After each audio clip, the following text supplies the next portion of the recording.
It's been a long week as a Manchester United fan. Let's talk about it.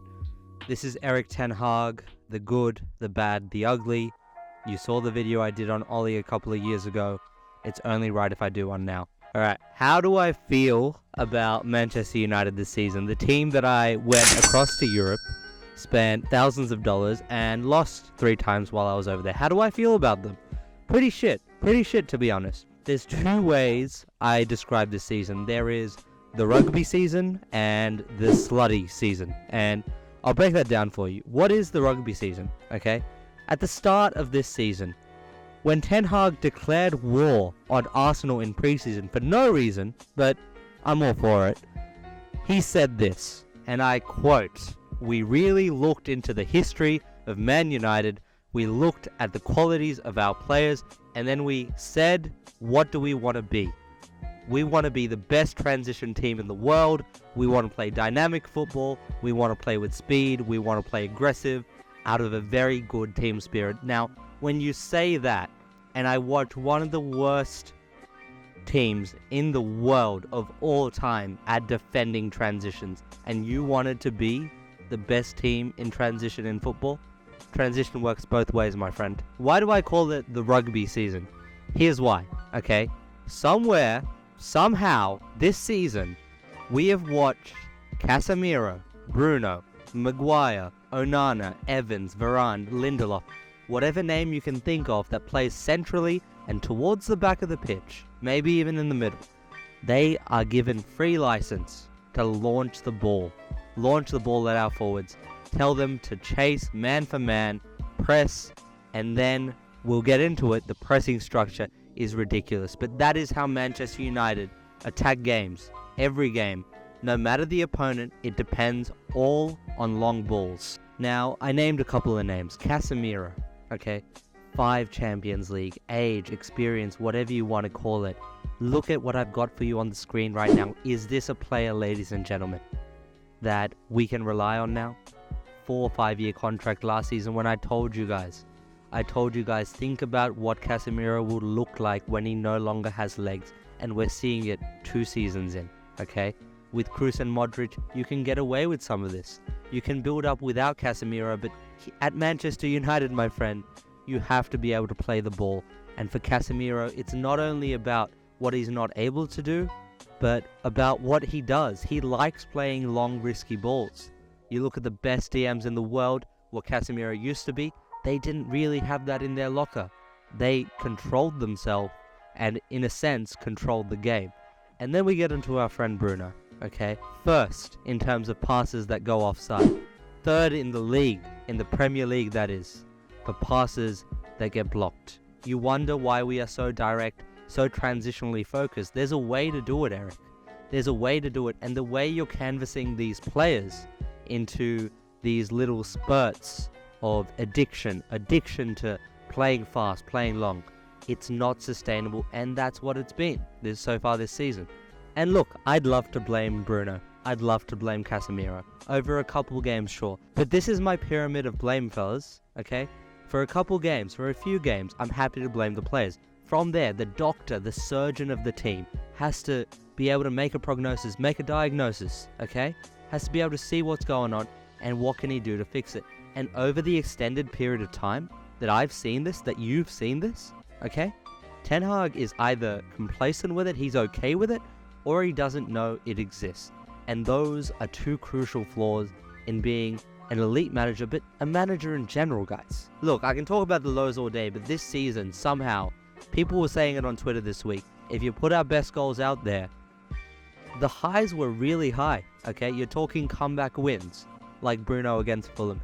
You're talking, finally, and this could be a criticism, but I'm going to use it as a praise, finding McTominay's best roles. People played him at centre-back, not naming names. You know what I'm talking about. McTominay is a box crasher. He's a 10 that doesn't get involved too much in build-up. That's his best role. But again, I will ask the question, why are we building a team around McTominay's strengths? Why? That's a role player. And Kobe Miner, okay? Academy football. The reminder, we've seen 3 or 4 guys this season come through yet again. And these are the highs of being a Manchester United fan in what is, for us, the worst season of all time. but for others, a very good season. And yeah, I had two ways of describing this. There was the rugby season where we just punt it long, okay? Where we punt it long, and if you've ever watched a rugby union game, and like I did as a kid, okay, and you're just asking yourself, why are you punting it long? Why? Why not keep the ball, okay? And in rugby union, it makes a bit more sense. The offside rules aren't really rules. There's some technicalities, which I won't get into, but you can essentially kick the ball long, give your team a break, and essentially fight for territory up the other end of the pitch. Football is very different. And what you've seen from Manchester United this season is a very slutty Manchester United. That's the only way I can put it. Look at the shots on target, okay? I looked at the last 2 seasons. Now, why the hell has that gone up from what it used to be last season? You know what we were last season? Golden Glove winners. I had a whole video praising our defense. With De Gea in goal, it was questionable last season at times. But with that defense, it was as rock solid as it could be. And you give up on those foundations for what? For who? For nothing.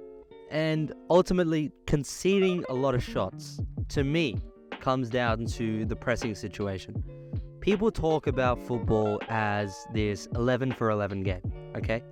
But you don't press with your goalkeeper, and you've heard Pep say this many times. It's 11 v 10 if the other team doesn't press with their goalkeeper. So we're already down 1, okay? Then you got to get into the mindset of which player you're going to leave open. Is it going to be the other centre back? You can't do that because they'll just recycle it with a triangle. Is it going to be the weak side winger? You can't do that these days because you're going to have players that can play such a long ball. There's a gap that needs to be filled, either with a shadow, standing in front of 2 guys. There's some sort of technicality that every team nails and every team repeats. What does Manchester United's pressing largely look like? I'm not a pressing expert, but I have got down the basics. I've said it all season. We've got 2 teams. We've got a team of about 4 units that press as high up as they can. And they're pressing a group of 5. You know, you look at a back 4 with the goalkeeper, that's 5. I talked about it in last week's video. I won't get into it too much, but when you do that and then you don't fill in the next holes, you get games against Spurs. The outball was the fullback in the second game of the season. But you saw against Luton more recently, the outball was a central midfielder. The amount of time and space they had to just work the ball up and make what should be a regulation win 2-0 up in 10 minutes into an absolute battle, that is unacceptable. And it comes down to these pressing basics that, again, if the players aren't getting right over 1 or 2 games, I'm okay with, but go back to the pyramid of blame. And that's why I'm criticizing Ten Hag to that level. And I'm not oblivious, okay? The pyramid of blame goes beyond Ten Hag. There is a whole management system that brought him in that should have known what he's about more than just simply being a cute Ajax manager, which is what I think the premise was. And I feel like it goes, of course, beyond that. The Glazers. How can you function when you have that as your ownership mechanism? How can you do that? I don't know. But I know many people in my life that have succeeded from tumultuous circumstances. And Erik Ten Hag, with the money that he's had, okay, it might not be the whole world, but he's had more than enough to justify a squad resembling what he envisions. And that is why I'm criticizing him. We talk about what happens when you don't press well, when you don't press as a team.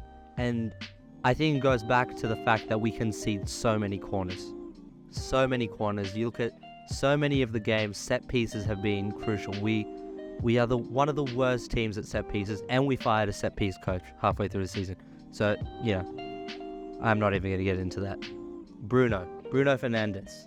I was reading a bit about this on Twitter, and I was skeptical. I was skeptical to believe in it. But a player running as much as Bruno does, because when I talk about the 2 pressing teams, Bruno's the one player that's actually in both. We criticize him rightly for not getting those final balls right. If you're going to be such a direct player, it has to be right. Would it not be a lot easier if he was not running this much in a game? Of course, Bruno's in control of his body. It's not a Luke Shaw, Jose Mourinho situation. My mind, his body. Bruno has to do better, but Ten Hag has to do better in resting Bruno and giving him time to recover. And then you look at the last point of the pressing. You've got Højlund and Rashford. our two outlets, our two big game outlets, big units up the pitch, spending so much time on defense, spending so much time and so much of a narrative this season on what Rashford does on defense. Can we get back to what it was really about? What Marcus Rashford does for us on the other end of the pitch? Going into this transfer window, going into this season actually, I don't think the signings were too bad. I don't think the signings were too bad at all, okay? Mason Mount, overpriced, maybe not the right fit that you wanted, but I thought he was a great player. Højlund, the right fit. Onana, the perfect fit. Sophie and Amrabat, we all wanted him. We all wanted him. And then you top that off with Johnny Evans, who, not ideal, but it's a fifth choice centre back. Get over yourself. He probably won't play, right? He probably won't play. Every one of these signings went worse than expected. Onana, let's not even get into that. Mason Mount, injured. Højlund, goalless for 5 months. Johnny Evans is old and was actually made to play football. And then you've got Amrabat, who I can't even provide an analysis for. He just isn't good. That's all I've got. So yeah, that's how I feel about this season so far.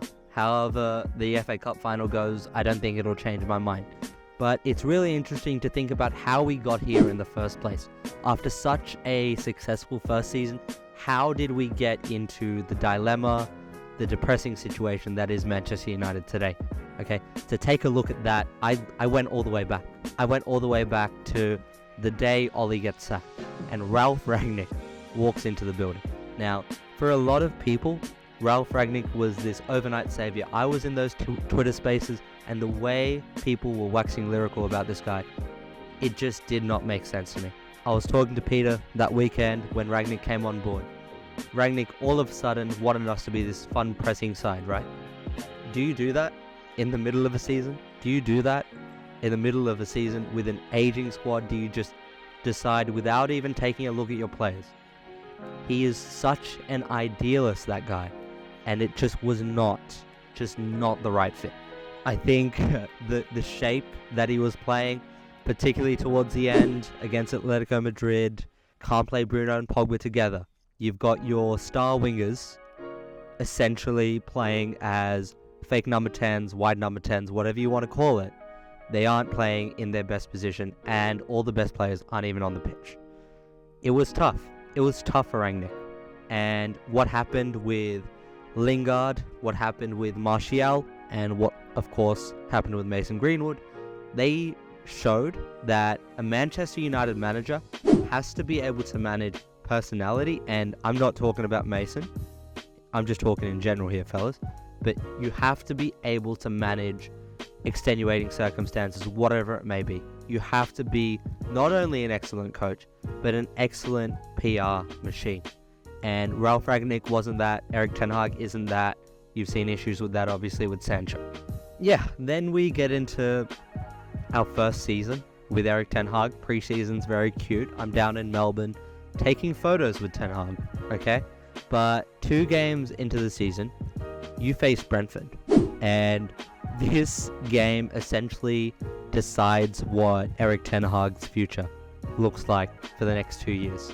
Does he stick or does he twist with his philosophy or what is being called for, the pragmatic side?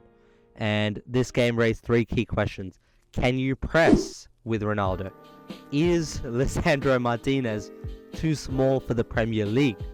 And can you play out of the back with David De Gea, with Harry Maguire, with all these guys that up until now have not been Ajax players? Look, if you look at the lineup that was put out that day, a lot of players that are still like our guys. So you look at what happened that season, in that moment, essentially having to decide for the rest of that season to be more pragmatic, to not be as bold with his own philosophy, to adapt. And there has to be a natural adaptation, but what Ten Hag did and found immediate success in was the low block. So yeah, we go 8-2-2 up until the World Cup that France should have won, by the way. I digress. But we got 8-2-2, and you're seeing nice things. You're seeing some goals that you feel are very repeatable. Sancho versus Leicester, Sancho versus Liverpool, Antony versus Arsenal. The common component of these 3 goals that I've highlighted, and there were plenty more last season, is the fact that we were able to decide the pace. Tempo is about going fast when you need to, going slow when you need to. All of these goals picked the right moments in between controlling the games to accelerate and then go back and then accelerate once again, like you see for the Arsenal goal, which I think is probably one of the best team goals we've scored under Erik Ten Hag, if not the best. I thought we were going to build off them, but the deeper we digged into that season, as Wout Weghorst gets brought in January, you start seeing more and more pragmatism. You start seeing more and more of Casemiro's flaws, playing it long when he doesn't need to. You see Weghorst essentially occupy that McTominay role now, I guess. We would not have been able to make it through the end of that season if it wasn't for the other part of the glory days, okay? What is that? What was last season about to you? It was about Marcus Rashford scoring as many goals as he did, delivering in terms of the numbers, essentially a carry job. One-man army, Forest, Wolves, Arsenal, Spurs. That performance in the first leg against Barca, this was a man with no fear and, as every ex-athlete likes to call it, flow state, okay? And that's what I'm going to criticize Ten Hag on once again. I talked about it earlier. You have to be able to put your best players in positions to thrive. What does that mean for Rashford? We know he's a flawed player by now. He's been there since 2014-15, okay? We know his flaws. We know his game's almost in and out, okay? We know that if you ask him to do too many duels, he's going to get injured. Because guess what? He plays with injury. He played with so many injuries through Oli, and you see that now. You see how much that has hurt him. You see a player that doesn't like tracking back. None of the best players do, by the way, but you see so much narrative around that. Instead of just finding a way to kill 2 birds with 1 stone, and that is putting Marcus Rashford consistently in the final third, and obviously him not having to defend. I think that's a win-win.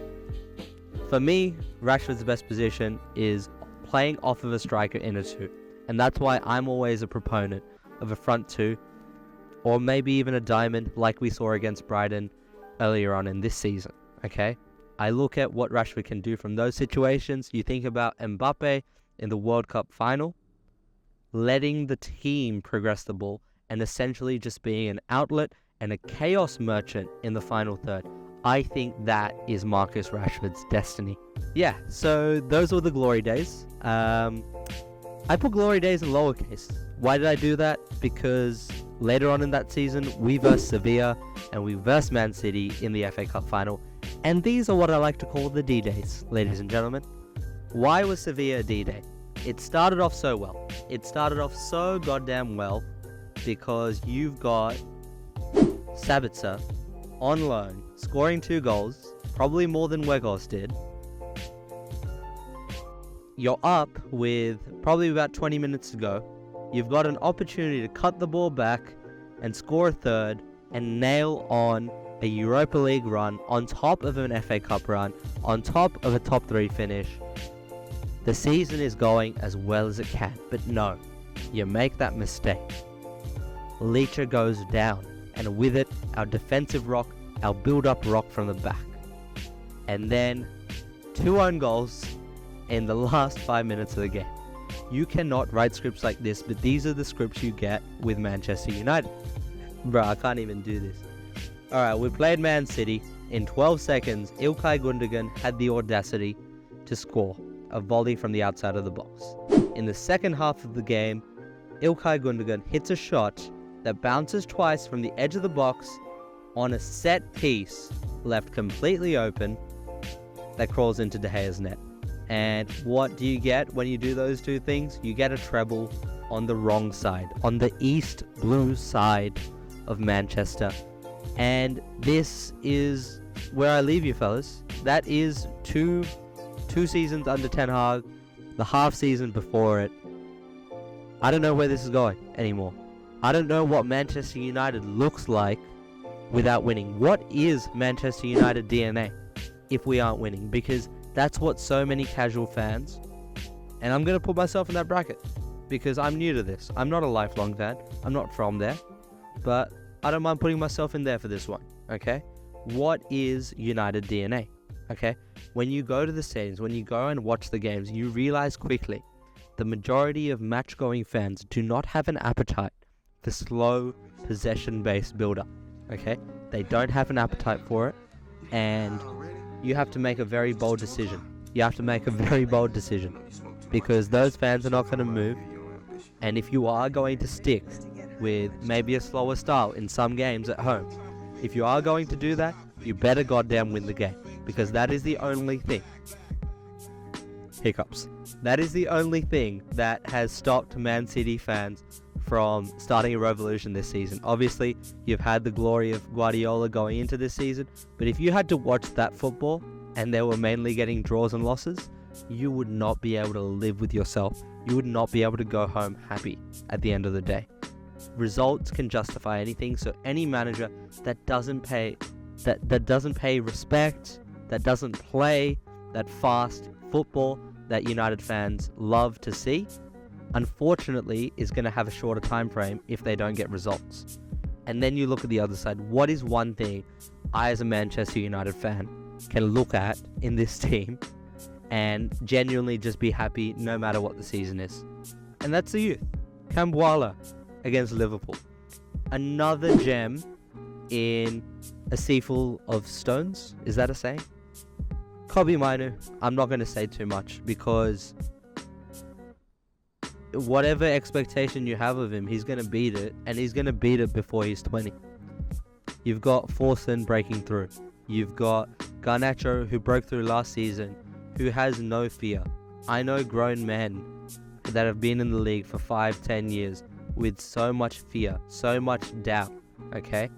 This is a guy null of all of that, and at no point of his career does he intend on building it, okay? While we're at it, free Pellistri, free Ahmad, free Alvaro Fernandez. We've got so much more. We've got Hannibal. We've got so many more guys in our academy, out on loan, out in other leagues, out in other teams in the Premier League. We've got so many guys that we have built from scratch. And in a world where the transfer window, not thinking about any teams at all, but in a world where the transfer window is so expensive, okay, we have a solution. We have a solution to every problem that the transfer window presents, and that's the academy. And somehow we still go out and buy players instead of building from our academy. Anyways, that's it from me. That's it from Lockdown Sports. Bit of a different video this week. This is Erik Ten Hag, the good, the bad, the ugly. If you enjoyed this video, hit the subscribe button.